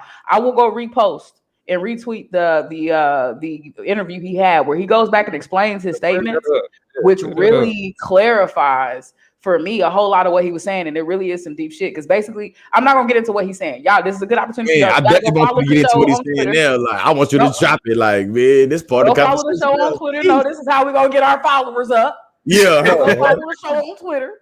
The Chop Up Show. At the Chop Up Show, and I'm gonna make sure I post his interview so y'all can see that, and post a post that celebrates and explains through the thread some explanation about how these black British actors end up over here in the United States snagging up some of these roles. Because listen, it's not just them saying, "Hey, I want to go take jobs from other niggas." Y'all know it's deeper than that. Y'all know Idris Elba is British, bro. That fucks me up. The thread that I'm gonna share y'all is gonna blow y'all. Delroy Lindo is British, nigga. Did you know that? Promise to God. He was born. Google him, and it's gonna say British actor. He was born over there, lived over there for a while. I think he was raised somewhat over here, but that nigga is British. That was his British daddy, and Romeo Must Die. Delroy Lindo. When you see him, you're gonna be like, you know who Delroy Lindo is. I want both of these threads now. I want to see both of these. I can't wait to see this interview. Show. I'll make sure to retweet him tonight. But y'all go check them out. I didn't mean to derail the conversation. It's British fucking actor. I didn't mean to derail this conversation, but that was something interesting we seen in the comments. I think we should have a conversation about black people across the diaspora who come in and are a part of telling black stories, how we feel about those things and what it looks like. But yes, Delroy Lindo is indeed and don't forget about Sir 21 Savage. Oh, we talked about 21 Savage too. Yeah. Hey, British actor. This is Aaliyah Daddy. I don't know why you thought I was lying. I didn't think you was lying. I just wanted to see it too. Goodness. That was Aaliyah Daddy and Romeo Must Die. No, not Aaliyah. Yeah, it was Aaliyah Daddy. It was Aaliyah Daddy and Romeo Must Die. He was actually, but we ain't gonna talk about it. That's another time. Yeah, another day for another day, man. I know that I feel like the reason why these Marquise comments hitting different, because I know that he from Chicago, and I feel like the west side of Chicago, where Fred Hampton was doing his thing at. So I feel like the particularities of what he dropped in the comment section just dope. Well, just to get into what and this is the homie Marquise, one of our debate partners. Great mind. Hey, Definitely. Keith, and drop the name of your podcast. It's another great podcast for y'all. Drop the name of your podcast. And specifically, if you in the MMA, he be getting into some real deep black shit. But if you fuck with MMA too, yeah, I mean it's a nice little mix. So shout out to shout out to the homie Marquise. Make sure you put your shit out there so we can get that promotion. But he said that Fred Hampton had one of the most robust critiques of anarchist or violent insurrection. He actively clashed with organizations like the Weather Underground organization, calling them muddle brains. He said muddle brains because they were leading untrained young people to be slaughtered by the police. He said that he didn't believe in using revolutionary energy to agitate the police state to give them justification to kill. And before I get into what I felt like what stood out the most is that's big because typically we see resistance as agitation. We see resistance as who can we piss off? Who can we make mad? But that's us adopting the white way of engaging in resistance. What we need to understand is that our focus needs to not be in agitating the powers that be, but building within our particular structures. That's what needs to be more important to us. And that was clearly something that was more important to Fred Hampton, because to know that there's no point in us agitating the police because we can't compete. It's not a fair fight. Yeah. Like there is no revolutionary mind that's telling you to throw yourself, you know what I'm saying, off of a cliff just for the sake of martyring yourself. We don't do that, right? Even revolutionary suicide, as we're gonna get into in just a second, was bigger than that. But what I'll speak to briefly, what I'll say is what stood out the most to me about the story of Fred Hampton was that the pervasiveness in COINTELPRO.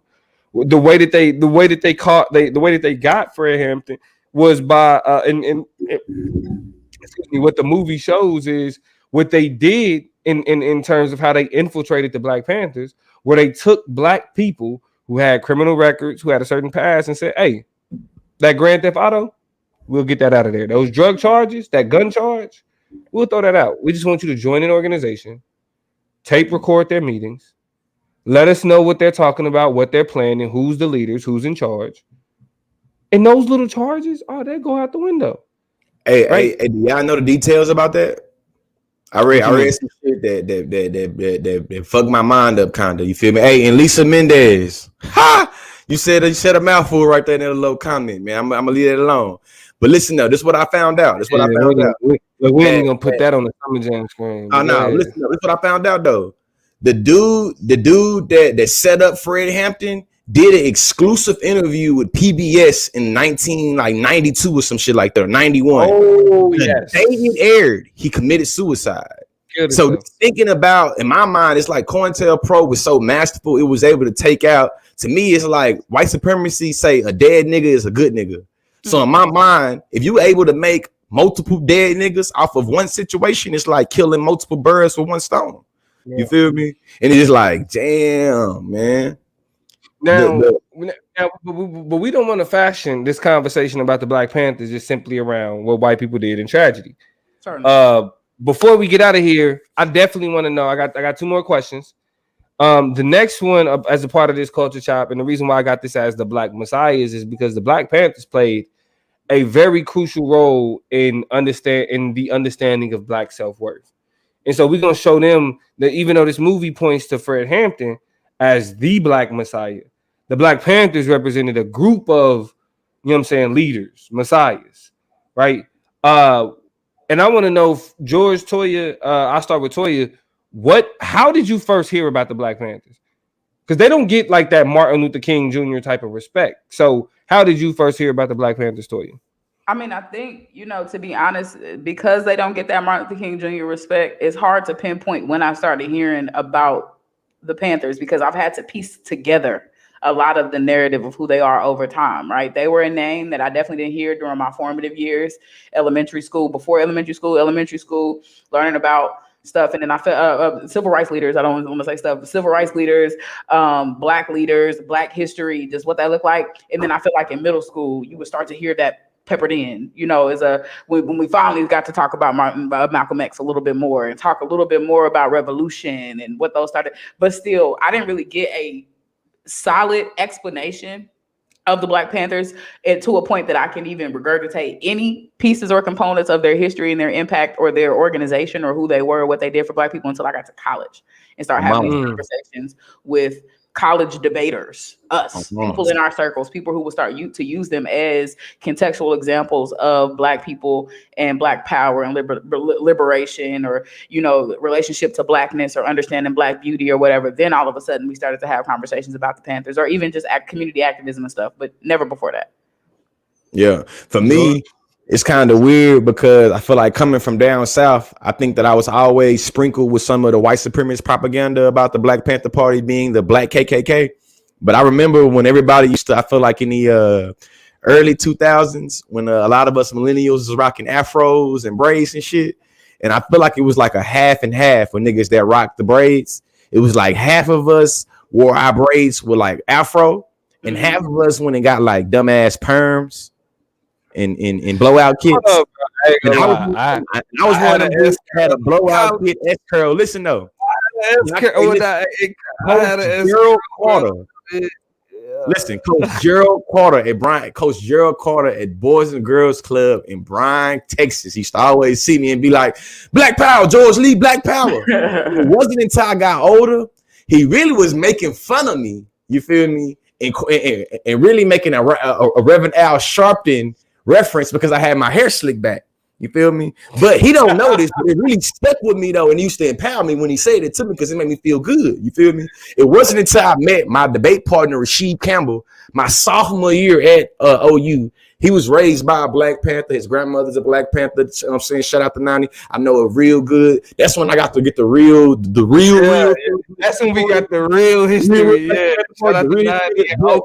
In fifth grade is when I was rocking this little blowout. That's when I first started getting George Lee, Black Power, George Lee. Hey, man, anybody that's in Bryan College Station watching this and you in touch with, you know what I'm saying, Coach Carter, man, I am dying to get in contact with this man. You feel me? So if you can do me a favor and put me into contact with Coach Carter, man, a Bryan, Texas legend. Help this man. Right, so for me, and I hate when it's like this, but it is what it is. I don't know who had it. I didn't even see it in the movies. I definitely saw it on tape. It was the John Singleton Black Panther movie. That shit changed my life. Like anybody that know me, like in terms of like me wanting to study law and me understanding politics and all of that type of shit, that all stemmed from Dr. Huey P. Newton. Because one of the most influential movie scenes in my life, because as much as we talk about, it's movies, it ain't really what it is, but this was our history. This was our culture. I knew that Black Panthers were people that was a part of the resistance and the movement, before I was even thought of. You know what I'm saying? Watching Huey P., the scene where the Black Panthers showed up with the guns. Yeah. And police was attempting to tell them, like, hey, you're not supposed to have that. And they literally read to the T the law that allowed them to stand there and watch them with weapons drawn. In my mind, I'm thinking like, oh, these is geniuses. Oh yeah, Dr. Huey P. Newton. Like I don't even know he a doctor at this point. This is a movie scene that somebody told me is that these are real people. Hey, you know what? They make to me. I think they make a good point to never, ever, ever identify Huey P. Newton as Dr. Huey P. Newton, and that's why I will always call him Dr. Huey P. Newton. Educated. So I think for now, I'm always call him Dr. Huey P. Newton. But see, I will always call him that. Now, for those y'all have heard me mention my son's name on this show. His name is Huey. You know what I'm saying? I ain't gonna give y'all his whole name, so identity thieves could do whatever. But my son's first name is Huey, and my wife just thought it was a cute name. Shit, she just thought it was cute. She was like, "What you think about Huey?" She didn't know that I already thought about Huey, but I was like, "Nah, my she ain't gonna let me name my son after a revolutionary." I had to trick her, and this is a story for another day. But I had to trick her into allowing her to think that that she was naming him Huey, in order for my son to be named Huey. But what I think was the most Before you interesting get to that part, before we get to that part, though, I thought of something too. The movie Forrest Gump, I was able to put when Coach Carter would be like, Black Power, George Lee, Black Power. I was able to put that symbol and that like verbal caricature and correlate it to what I seen in, you know what I'm saying, Forrest Gump. And I felt like everything Forrest Gump was depicting, I was something to be proud about in terms of the Black Panther Party. You feel me? Yeah, because they made it look like black that they were women abusers and fuck the Forrest Gump movie. I remember that shit specifically. But I feel like I knew I feel like growing up around people I grew up with, my mama and my daddy and them, I already knew that niggas was seen as being hypersexual, hyper criminalized, can't control that. So you know what I'm saying? I seen it as the movie, you know what I mean? But I mean, but I say all that to say that for me, that the movie scene and kind of drawing that correlation between like, no, these are black men that know the law better than the people that's supposed to enforce it. Mm-hmm. Right? Like that to me, that redefined everything in terms of criminality, in terms of, you know what I'm saying, how we view criminalization in society and all of that shit. And that's where it stood out for me. I do want to point out Marquis' comment where he said there is something weird about when we make the Black Panther Party merely a historical object and not something that lives on today, primarily with Panthers locked away in jail and some on the street. And so what Marquis is talking to is that there are a lot of members of the Black Panther Party who are still alive today that lived through those experiences. Shaka Khan, for those who don't know, was deeply involved in the Black Panther Party in terms of being a part of the breakfast program that J. Edgar Hoover considered one of the most dangerous programs in the United States. That American public schools hijacked and stole, talking about cultural appropriation from the Black Panther Party, who they deemed the biggest domestic threat to national security. Let's say that again. Hey, rub on the mic. Just be rubbing on the mic like it. But just so y'all know, again, the breakfast program, like when we went to school, and when we got to school, they gave us breakfast. It's because of the Black Panthers. You're not gonna hear that though. But again, that's that banned Black history. The Black Panther breakfast program was called by J. Edgar Hoover as one of the most dangerous programs because it reflected the ability for a people to maintain their own people. We gonna make sure your kid's good if don't nobody else do it. Though, J. Edgar Hoover was on some of that weird shit where he literally correlated the Black Panther Party to the rising of the Nazi Germany. And said that one of the reasons why Nazi Germany and Hitler was so effective is because he was able to taint the mind of the youth. He was able to push propaganda onto the youth to get them to buy into it. And J. Edgar Hoover and the FBI felt that if the Black Panther Party was able to empower the youth in a particular way, that it would lead to kind of some bad, domino effect that happened in Nazi Germany. So you see there's already little symbols they was able to buy into when it comes to what's going down. And I feel like it's almost kind of weird too. Well, I seen Marquis said something about, like, think about, they've been able to now monetize the narrative of the Black Panther Party while all these political prisoners are set in jail. You know what I'm saying? Sitting in jail. Assata Shakur is still on the most wanted list. Just so y'all know. Assata Shakur is still considered one of the most wanted people in the state of America. Not only that, Matulu Shakur is, you know what I'm saying, wasn't necessarily a Black Panther, but there's a lot of people outside of this in general in terms of COINTELPRO, that even though we know everything we know about COINTELPRO, how it was unconstitutional, how it was unethical, how it was immoral, how it was literally based off trumping up charges against Black people that was trying to, stop the rising of the Black Messiah, those people are still in jail, though there is astronomical documents that show that they've been unjustly in prison. Mumia Abu Jamal, Matulu Shakur, Assata Shakur. We can keep on naming 50 million names. You feel me? Literally 50 million names. You know what I'm saying? Of different political people that locked them up and criminalized them and told you that they was a danger to society are still in charge today. Toya, I want to come to you with this next one. I want to know before we get up out of here, who is the Panther? Because these are superheroes. Fuck Superman, fuck Batman, right? Like these revolutionaries, people who put their lives on the line, for you to understand blackness is something that's beautiful. I want to start with Toya. Who stood out the most to you? What is the Panther that you feel like, I mean, got it had you embracing what it meant to be a black nationalist, to love black people? Quick and easy answer is Kathleen Cleaver. I say that because she was very integral to me building a connection to my teeny weeny little afro that I had. I definitely got some tight 4C hair, and while I didn't have the looser curls that grew up or grew out, no matter how long I grew my little afro, it was only about this big. It wouldn't grow big. I remember Toya with the baby fro. Definitely remember Toya with the, because they put Toya with the baby fro on the hoodie. But go ahead. That's another conversation. I'm forever trying to toy with the baby fro on like a whole hoodie that people got at a big old debate tournament. It was terrible. It's crazy. It's not terrible. I loved it. And the reason why I was able to love it is because Kathleen Cleaver has a famous clip. Y'all should look it up on YouTube about natural hair and about loving your hair and just about being excited and enthusiastic about wearing your natural hair around. And that was what I needed to hear being a young black woman, 22 years old, cutting off a relaxer. You know what I'm saying? Just kind of really trying to build a relationship with myself. I'm in college. I'm middle of Kansas with a whole bunch of white people with no hair. And trying to figure out what I'm supposed to do about this. And I had this black woman telling me, you know what I'm saying? beautiful, baby. Yeah, that my black was beautiful and that my afro was amazing and that it was exactly how it's supposed to be and the texture of our hair is amazing. It was the encouragement that I needed to walk around with my head held high with my little afro.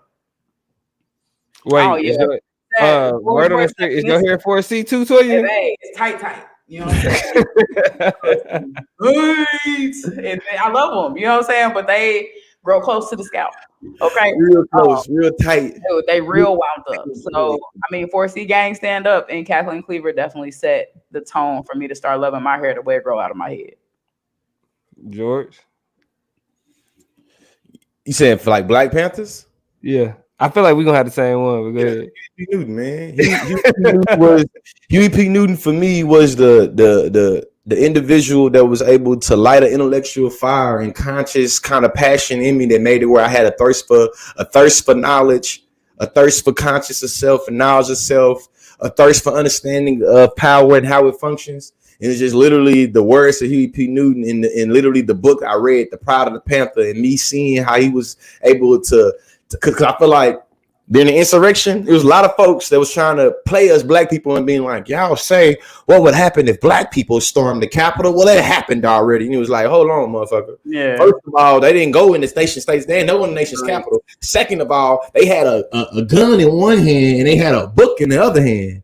The book in the other hand was the law. It's like, how many of them motherfuckers you think at the nation's capital on January 6th knew more about the law than law enforcement? I'm going to go with none. You feel me? And to me, just Huey P. Newton, the way that he was able to empower people, and I think that because he's the opposite of me. I'm more of a loud personality, charismatic. You know what I'm saying? I'm loud. I'm an extrovert. You want them rah-rah niggas. Run the rah-rah niggas. I'm with the rah-rah. Definitely one of them rah-rah niggas. Yeah. Hey, fly like a butterfly, sting like a bee, and I'm gonna be like Muhammad Ali with my consciously ass and get in the ring and be able to back it up. That's how I'm gonna rock. I'm gonna talk about shit and we can see, you know what I'm saying? I talk shit, I fight harder, goddamn. But what I learned about Huey P. Newton is that he really was an introvert and that he really just had a way with words, but he wasn't really into you know what I'm saying, being in the spot like that. You know what I'm saying? He was just the mastermind behind it. It was really more of Bobby Seale. It seemed like there was more into being in the public eye. So his personality just drew me in. It was intriguing. It was the duality, you know what I'm saying? Bob, man, like Dr. Huey P. Newton was the brains behind the whole shit. Yeah. Right. And when I say the brains, not because he was the mastermind, it was because he was the fucking thinker. The thinker. Dr. Huey P. Newton was a philosopher. And shout out to my old debate partner, Jeffrey Stone. We debated together at Oklahoma. He debated for Central High School, got his name debated for Central High School. And just based off of what white people told me, and this is about opting in and opting out, I had made a comment in high school that, oh yeah, Huey P. Newton died in a drug deal. So he died a drug addict. And Jeffrey checked me in high school, like, what you say about? Yeah. He died of who? You feel me? And it was then that, I mean, even though I had the reverence, I still kind of had this view of the mainstream narrative about who he was when he died, because he did die in a drug infested area. And the framing that was created for Huey P. Newton was that he was killed buying drugs. Mhm. That's how they framed it. That was not, I mean, one, he did get addicted to drugs because they pumped him with drugs every time he was arrested. When they was in jail, what they explained was that what they would do is they would get our leaders hooked on drugs in jail when they would arrest them to make them less effective for our communities. And so Jeffrey checked me on that shit, and that was one thing that I always took in. It was like, you can't always, that media narrative that we always get is bullshit. Now, me and George, we both fucked with Huey P. Newton heavy in college. Revolutionary suicide, when you know what I'm saying, we cut that shit for debate. It was like the shit that he was saying in that was next level. That think global, that think locally, or think globally, act locally. You know, power is the ability to define a phenomenon and act and make it act in a particular manner. That shit, amazing, crazy. One of the Panthers that stood out the most to me that don't get enough recognition though is Bobby Hutton. Lil Bobby, the first casualty, man. Bobby Hutton. Lil Bobby died at 17 years old. That was the part of the movie that was the hardest for me to watch, because as Eldridge Cleaver explains it, that the boy died with his hands up. They stripped their clothes off so that the police would know that they were unarmed, and they still killed 17-year-old Lil Bobby Hutton. That, to me, at a very young age, showed me that they don't give a fuck about us, kid or not. But it also showed me that, kid or not, what you stand for and what you represent in terms of your people will reflect and live on way past what you did. We don't want to be martyrs. Like the way that we and I say this, grandkids. Yeah, and I say this, and you know what I'm saying, I ain't gonna be too long-winded, but we don't set out to be martyrs, but as what Huey P. Newton explains in Revolutionary Suicide is that when you engaging in these conversations, when you fighting for the type of shit that we fight for, you're not supposed to go into it thinking that you're gonna see the fruits of the labor. You aren't supposed to engage in fighting racism. You're not supposed to engage in fighting systemic structures of anti-blackness, thinking that you are going to live in the world where the things that you challenged are no longer important. You're not going to live long enough for that. And if you're doing, and what Huey P. Newton argued is, if you're fighting the way that you're supposed to be fighting, if you're challenging what you're supposed to be challenging, they're going to make sure of that. Now, like what we talked about with Fred Hampton, this ain't to say that you're supposed to throw yourself at the police and just get shot and just lose your life over, you know what I'm saying, trying to prove a point. But what he's saying is that we aren't supposed to engage in these fights thinking that we're going to be able to sit and rest and be like, we did it, right? Our lives are supposed to be dedicated to this. And it's not supposed to be so that we can take advantage of the fruits of our labor, but so that the generations come after us won't have to deal with what we went through. And people with kids know, you know what I'm saying, and even Toya as somebody who deal with children on a day-to-day basis, like as, you know what I'm saying, as a educator, knows that it's about what come next. It's about the people that come next. It's about the people that's going to be the leaders of tomorrow. Because we didn't reach that point. We got our roles, we got our jobs, we doing what we supposed to do. But we didn't reach that point. And revolutionary suicide is knowing that you're not going to see what it is that you fighting for, but the goal, what makes what you did important and what made it, you know what I'm saying, beneficial, was that the next generation not going to have to deal with that. So, y'all got anything else y'all want to say before we go ahead and close out of that thing? I mean, we got some more. We can get to some comments real quick. But y'all got anything else y'all want to say? No, all right, let's jump into some comments. Comments, man. I think let's get into a pretty decent kind of, I mean, in terms of the narrative of how Huey Newton was killed, right? He says Huey did die trying to buy drugs, but I agree with you about the frame. All heroes fail. I think at the level of the narrative, him dying in a crack deal shows the final stages of the infiltration of the black liberation politics and a clear shift in the fight.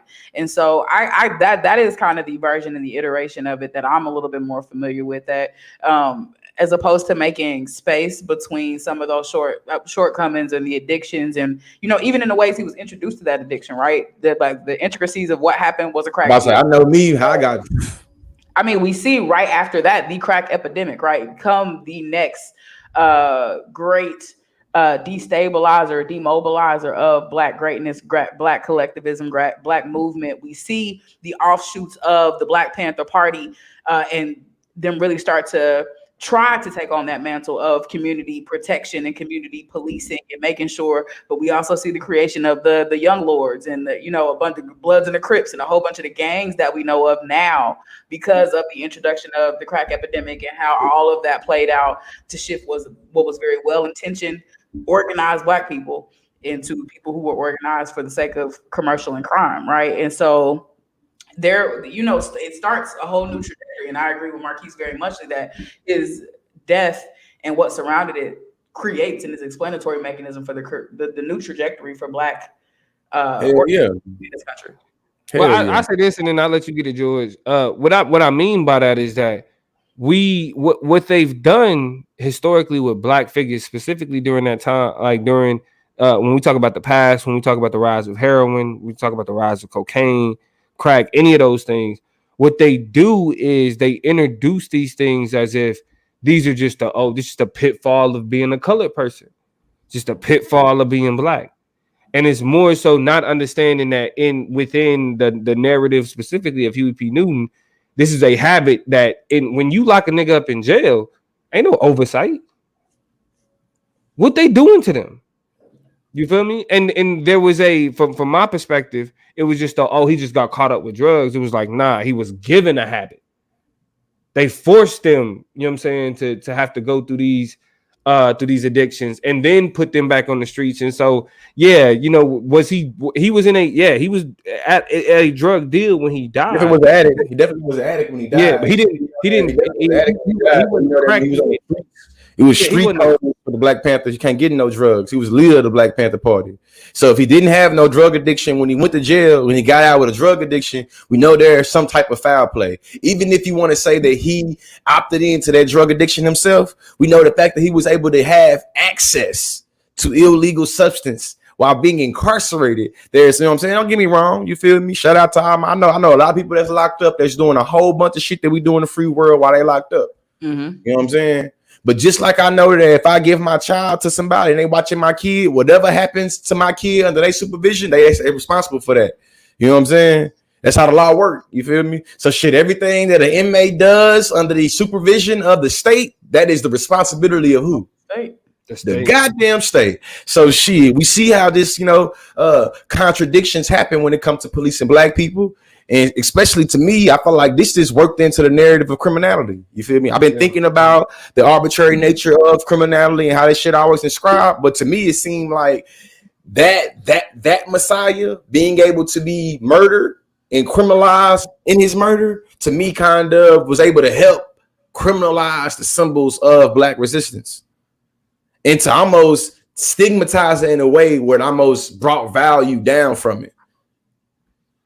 Were you able to make bullshit movies? Well, I say because movie was kind of good with historical references and shit. They don't take it. What's a white movie, whatever. But make it where movies like Forrest Gump are now justified in furthering a particular narrative about the Black Panther Party, even though we know it is, you know what I'm saying, is up in the air. Because I know when I learned about Stokely Carmichael saying that it's Black woman's role in the movement to be prone. And then hearing another narrative of it of being like, nah, Huey P. Stokely Carmichael and them was rock stars of their time, and they was traveling around the country. Stokely Carmichael was getting into it with white feminists, and the white feminists was doing X, Y. I don't know if it is true or not. You know what I'm saying? I ain't did my own research, but to just hear how the hypersexualization of these particular men and how There's been black women in the Black Panther movie, like Rashid's grandmother, that was like, "Man, George, don't buy into what the white folks saying, this, that, and the other." A sister was leading the movement. The white folks in the media just jumped to niggas, you know what I'm saying, with the leather and shit. So Yeah, it's so man, great conversation. Great conversation. This was a great show. Everybody that was able to be a part of it, we want to thank y'all.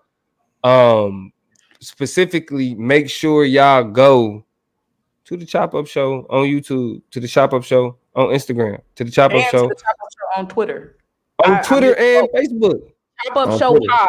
Chop Up Show Pod is the name of our Twitter. Chop Up Show, because somebody took the Chop Up Show. Chop Up Show Pod, and I've already retweeted the tweets about the Black British actors as well as Daniel Kaluuya's interview. So y'all make sure to go check it out and follow us over there. Make sure y'all interacting. Chop Up Show Pod on Twitter, the Chop Up Show on Facebook, the Chop Up Show on YouTube, the Chop Up Show on Instagram. We the same everywhere else. So y'all should not be missing a beat. But that's our Twitter down at the bottom. Chop Up Show Pod. Not me. Chop Up Show Pod. Not D, just hold on. Let me correct it real quick, just so we in here, because everywhere else we got the. But hey, Marquise, you agree, Marquise? Well, Twitter took the name, so I don't. I'm bullshitting, tell you. Look at Marquise being combative. Nah, I'm just hey, really stand up on some business shit. It's gonna be a race to who can be the first legitimate podcast to legitimize the Chop Up Show as a name. Because it's a couple of us. Yeah, hey, but when you Google us though, if you Google the chop up shit, we show up, goddammit.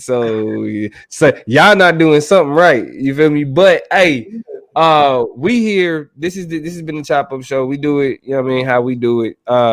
Hopefully though, in terms of the conversations that we've been having, we've been able to elevate the understanding with this movie being out, but also with what people are going through, specifically in the South. You know what I mean? When we have these conversations, when you hear the Green New Deal and all of this other shit, hopefully y'all was able to take some things and be able to grow from it and have a better understanding. And we want these conversations to go and grow further. Hey, tap into Vance's point real quick before we close it out, just because I'm like, oh, excuse me. Vance Hopkins said, I think we lack the audacity to believe we can see it in this lifetime. Sovereignty, dual citizenship, and reparations for war crimes, money and time are illusions. It shouldn't take 30 to 50 years, in my opinion. The audacity, right? I agree with that 100%. The audacity to be like, nah, we should get what's owed to us. We should get what we deserve. I mean, white people have the caucasity, so you know what I mean. But again, everybody that was able to be a part of the conversation, thank y'all very much. Make sure y'all following us. Y'all stay tuned. Again, the Black History Month Awards are next Monday, so please, if y'all got anybody that y'all want to be recognized, y'all go send them in. Let us know, either on our Instagram, our Facebook, or our Twitter. Tag us. If somebody says some shit, y'all like, yeah, recognize this in y'all awards.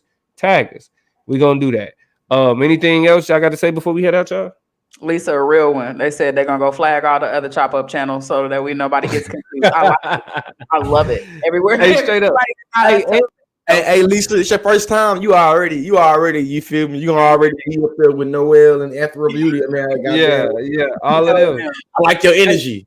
And everybody that's watching on the Consciously channel, make sure y'all subscribe both to the Consciously channel and to the Chop Up Show on YouTube, because we are broadcasting on Facebook, YouTube, and or in two different channels on YouTube. So if you subscribe to the Chop Up Show, you're not subscribed to the Consciously, do that. If you subscribe to the Consciously, make sure you subscribe to the Chop Up Show.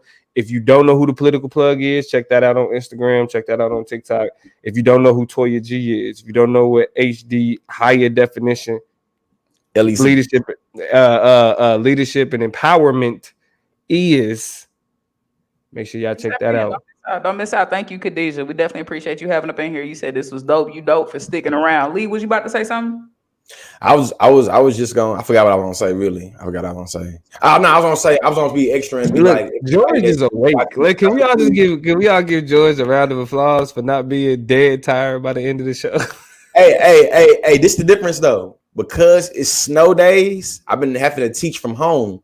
So I don't have to wake up at 5:30 in the morning to drive to the city. I wake up and like I'm supposed to be in PLC by 9:30. I wake up by 7:30. I wake up by 7:15. Give me time to brush my teeth and walk to my office. Hey, wait a damn. Beauty said her and Vance. That's what I'm saying. Wait a damn minute. They together. Y'all go together? We got some chop mans in the comments. Hey, shout out to you, Vance. Hey, do your thing. Do your thing. Hey, welcome to the fam, Vance. Hey, invite a friend, tell a friend, and tell a friend. Next week, we live, baby. Hey, y'all need to realize Vance been in our comments before. I think Vance and Ethereal Beauty be having dates on the Chop Up show, which is what y'all should do. Tell your boo to link up. Y'all figure out what y'all do. Let's watch the Chop Up tonight. Like, it's real. If anybody else who got their boo, if anybody else boo been watching and y'all ain't got y'all boo included, y'all bullshitting. Like, this is like, it's like Chop Up and Chill. God damn it, we getting the shirts made. Chop Up and chill. Chop Up and chill. Hey, Beauty and Vance. Chop Up and chill. I like that. We've been talking. Tell the truth real quick before we let y'all go. In real life, we're gonna let y'all go. Drop some in the comments real quick. Yeah or nay? If we drop some Chop Up gear for the spring, just some shirts to make sure the Chop Nation is all unified or whatever. If we drop some shirts, would y'all rock? Would y'all cop some Chop Nation? They're gonna be reasonably priced and everything like that. Would y'all cop Chop Nation shirts? Real quick, we're gonna close the show out, but we can still see the comments coming in. So y'all go ahead and drop comments. Let us know if y'all would drop some merch. If we just drop some shirts just to make sure we connected as a family, as a bond. We love y'all. We appreciate y'all. Lisa, we glad you found us. Ethereal Beauty, we glad. Oh, you sent me a text. I didn't say what's up to you at the beginning of the show. That's because the family, the rest of the family, but I love you. Hello. You know you the homie. Quit playing games with me if I have to come through this phone on you. Y'all know what it is. It's a family. Man, look. It's a family. Man, look, we done been in here for damn near 2 hours. We ain't had a 2-hour show in a long time. In a minute. But we back. We gonna see y'all. We gonna see y'all Monday. Y'all let's believe, Tori. We're gonna have these designs. You're gonna be able to get that design in a hoodie, a t-shirt, some socks, some masks, a sticker. All of that. Fanny pack. Hey, best believe we're gonna have to Chop Up and Chill shirts too. Hey, and check out the Devon Rousseau podcast, man. Make sure there you go. Check it out, man. Check it out. You feel me? Check out the boy Marquise Devon Rousseau podcast. He got all, you know what I'm saying? He be having some. I can see us. What other doubt? My bad. Yes, Marquise. Didn't want to cut that shout out. Go see Marquise. I got distracted. Marquise. We all love Marquise around here. I want to be clear. The Divine Soul podcast is live. I need to go check it out my damn self. I got homework to do in that regard. But I already know how Marquise' brain works. Electric. Smart, intelligent, capable, articulate, beautiful mind, beautiful person. So y'all go check out what Marquise got to say over there. And, connect with our family. Because we just know a whole bunch of smart ass people who talk about a whole bunch of smart things. Follow us on everything. Have a great night. Have a wonderful week. It's still Black. I hope y'all not getting tired. I hope you're not out here being quiet with your blackness. Turn that shit up. We still got some weeks left. Our whole lives, but formally, we still got a couple weeks left. All right. But we're gonna go ahead and close it out the same way we bring it in, man. We see y'all next Monday. This is the Chop Up. Me and my guys, we really live. Lord forgive me, pay my tithes. Please don't have me reach inside. And that's in the console. Keep the semi when I ride. Lit off Henny when I drive. In the city, we gon' slide.